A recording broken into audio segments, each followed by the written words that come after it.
Good day. I'm Plandome Heights Mayor Ken Riscica. Each year at the annual organizational meeting of the village, I give a presentation entitled This Year in the Village. It's a combination state of the village and year in review. This year I've concluded to do it by video, and I've concluded that for three reasons. Number one, I've been mayor long enough now to be accountable to you for where the village is, and I look forward to sharing with you some things about our village. Number two, we're at a point of some change in the village, and I want you to know what we're facing as we move forward. Number three, with the advent of social media, many people receive their information in this format, and so we thought we would try it.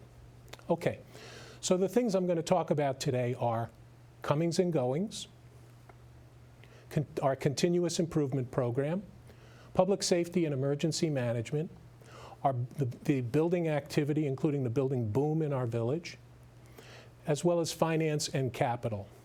And the bottom line is, all is well in our village. In terms of comings and goings, this year we said goodbye to trustee Lynn Aloya. Lynn has served for 2 terms, 4 years, with a focus on the environment and finance, and we thank Lynn for her service. This March, Diane Sheehan was elected trustee, and she joins us at the annual organizational meeting. And Diane has lived in the village for 25 years, is a registered nurse, and has real estate experience through her family's real estate business. We welcome Diane. In addition, this year we said goodbye to long-term resident Richard Hurt, who moved out of the village last June. Richard served for many years on our Architectural Review Board, including as its chairman. Replacing Richard will be Laura Marichat. Laura and her family lived on Borndale North, where they renovated a home, and then they built a home on Shore Road, rather. And so Laura is very familiar with our processes and our people. She will be a great addition to that board. In addition, Anil Wadhwani was added to the Building and Zoning Board as a much-needed alternate. Anil and his family have lived in the village for 25 years, where he built his own home on Bay Driveway. Next, I want to talk about continuous improvement. We've had really 2 focuses in continuous improvement this year, and one is the continuation of the street name sign project that we started 3 years ago to harden our beautiful decorative street name signs against vandalism and make them reflective as is required by law. This year we completed that program. Secondly, we focused on our new tree policies, where we are partnering with residents and with PSE&G to do aggressive trimming away from roads and signs and sidewalks and power lines, and take down compromised trees. We actually took down 25 compromised trees this year. Pictured here is the higher standard of trimming that PSE&G uses when they trim around power lines, so you may notice that when they trim near you. In addition, in the continuous improvement front, we worked with the town to get them to pave Webster Avenue in our village and Orchard Street, which houses our village hall. These roads were not scheduled to be repaved until 2017, and the town did it sooner as a result of our efforts collaboratively with others. Additionally, working with our civic association, the town has undergone a project to renovate Plandome Pond Park to eliminate the buildup of algae that has been a problem in that park. In addition, we have 2 capital projects coming online in 2016. The first one being the replacement of the water main on Grandview and Summit that the Manhasset-Lakeville Water District is going to do. Here we are pictured with the leadership of the Manhasset-Lakeville Water District. And when that project is done, there'll be road repairs done to Grandview and Summit. In addition, last year we received a road grant to repave Waterway and the Neck. And in discussions with Senator Jack Martins, he put us in for an additional grant to permit us to take that project on to Cove Drive also. So we're waiting for some final paperwork on that, and then we're going to do one road project for Waterway, Neck, and Cove. We hope this will happen in 2016. Moving on to public safety and emergency management, we faced some significant issues in 2015, and residents called on the village to bring resources together with Nassau County Police to address those issues. And Nassau County Police had their own changes in leadership and personnel last year. So one of the things we did was we met with the leadership of our 3rd precinct in Village Hall with the mayors from the other 5 Manhasset villages. And in that meeting, we were introduced to new resources that have been added to address the concerns of people in the north part of our precinct, including Manhasset. And that includes new deputy inspector in charge of just that region, Deputy Greg Abruzzo, and the new POP team, problem-oriented policing, led by Officer Carlos Rivera. After that meeting, we participated in meetings to bring the POP team into the community, to introduce them to the community. Meetings were held in January and in March. And I'm pleased to say that conditions in the village seems to have improved, as I believe we're getting additional attention from Nassau County Police. Also on the topic of public safety and emergency management, we had the blizzard of 2016, a 2-day snow event that is pictured here. Despite the extensive snow of that one event, we only had 4 snow events this year versus 13 last year and approximately that same number the prior year. And since our snow budget is dependent on the number of events that we have, we expect this year we're going to be $8,000 below our budget versus $12,000 above in the prior year. That's a $20,000 benefit to the village. In addition, our roads are in much better shape coming out of the winter than they were the last 2 years, so we will save money on budgeted road repairs that we won't have to address this year. So that's all good news. In addition, on public safety and emergency management, shortly after the blizzard, on one of the coldest days of the year, we had a power outage driven by a power pole that was uprooted adjacent to Plandome Pond Park, and a resident brought it to our attention, and we were able to mobilize Cow Bay to unblock the snow, preventing PSE&G from getting into the park, and working with PSE&G, the power was restored in a short few hours on what was a very, very cold day. Now I'd like to turn our attention to building. In the last 3 years, we have been experiencing a building boom in the village, with 10 full homes built in our small village and 16 major jobs and over 40 generators. This has resulted in close to 100 building permits versus roughly half that number in the prior year. This is highly unusual for a village of our size and scope that is mature to build so many new homes, and it's been for a variety of unique factors. To give you a sense of what some of those projects are like, this is a very large job on Shore Road, which is now complete. This is a large job on Bourndale North, where there was a substantial addition and major renovation of the rest of the home.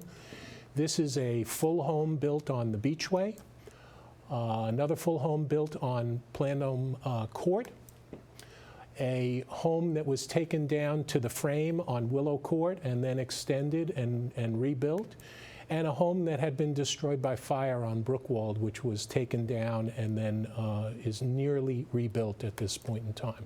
So we've had an enormous building boom, and I see that wave has crested. Okay, now let's turn our attention to finance and capital.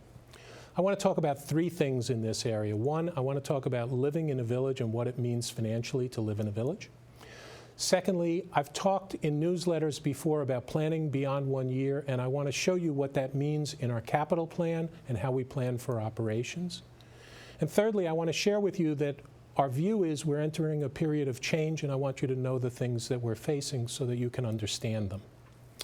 First, let's talk about taxes. Taxes in our village are less than outside our village. I've said that many times, and people, it may seem counterintuitive to people, but the fact of the matter is, in our village, services are provided by 30 volunteers who don't get paid, and services are provided by contractors that in the private sector who are subject to market forces and contracts. So in the village, to demonstrate for you what that difference is, in the village we pay approximately $46.27 per $100 of assessed valuation. But we avoid a variety of taxes that a town resident pays if they don't live in a village. And that includes the outside village tax, the garbage district tax, the town lighting tax, and other town taxes that add up to $71.56. So in a village, in our village, you save $25.30 by living in the village, or roughly 35%. That means the average home pays approximately $1,000 a year in village taxes, and those taxes would be approximately $1,500 if you didn't live in the village. And speaking about our village taxes, I'd like to review with you the trend of our village taxes as part of our Planning Beyond 1 Year effort. In 2010, we made cuts to spending and concluded that we could reduce taxes, so we reduced taxes 15%. And then in the following year, we reduced spending even further and concluded we could hold taxes the same for 3 years before we started raising them small amounts after that. So as a result, now in projected for next year, 2017, the rate of our village tax is roughly 9% of what it was back in 2010. We're able to do that by looking over a long horizon and making sure we're meeting our needs. One of those needs that we need to meet is our capital plan. And our capital plan starts with a road survey that we had our village engineer do in 2001 that mapped out for us the condition of our roads and the likely need for repair or replacement over a 10-year period. We then plotted that plotted that out and priced it out to see what that would cost us, and we estimated that the road program we need to do over a 10-year period would be $1.1 million. With our tax levy only at about $320,000, $1.1 million is an enormous number for us, and it's something that we have to plan for and address over time, which is why we plan beyond 1 year. As you can see, the early part of the capital plan has us doing Bay Driveway and Bayview Circle. The mid part of the program where we are now is where we're going to do the Waterway and Cove and the Neck, and after that would be Bourndales and Shore and other roads. So looking at meeting the capital need, we've been planning our operations around that, and this slide is meant to show you that over the past several years, ending with 2016, the year that we're in right now, we have added $746,000 to our capital resources available to do our capital plan. $305,000 of that comes from surpluses generated from our operating budget, and $441,000 of that comes from road grants that we've gotten from the state and from others. So in order to generate surpluses from operations, I want to give you a little bit of a sense of what our operating planning looks like. This is far too many numbers for a page, but I wanted to give you a sense of how we do our operations planning. We basically look back 7 years and ahead 5 years, and we map out the key metrics of the costs and revenue items in the village. Then we try to understand trends and be proactive to deal with them, and we try to lock in key costs. This is how we plan. This year, when we completed that plan, we noted several trends that are changing and that are affecting the future that I want to share with you, and those include the following. In the past 7 years, we've been able to make spending and tax cuts, And right now, our budget is mature, and our ability to do that, again, would be fairly limited. Additionally, we've been managing within a tax cap when that tax cap was 2%. This year, that tax cap is very harsh at 0.12, and it's expected to stay harsh for a while, so that's going to be more of a challenge. The tax cap and freeze program has ended up in tax rebates going back to residents, and after this coming year, 2016, the rebate program will end. Our sanitation costs have been going up 3% a year, more than our tax cap. We've been able to accommodate that with cuts in other areas, but going forward, we need to take a look at whether or not there's anything we can do to lower our sanitation costs. We've been experiencing a building boom, and building generates cost, but also revenues, and the building has now crested the wave, and we expect the building revenues to come down. In the past 7 years, we've had the benefit of certainty of our long-term contracts for sanitation and our lease and our snow removal, and all of those contracts come due in the next 15 or 18 months, so we're going to have to renegotiate a majority of our costs. In the past 7 years, we've completely lost the ability to generate any meaningful interest income on our reserve funds, and that interest income is now starting to trickle back. So perhaps we'll have some help in that arena. In the past 7 years, we've generated on average about 10% surplus that we need to put away for our capital programs, and we need to continue to do that. That's part of our plan. We need to do that.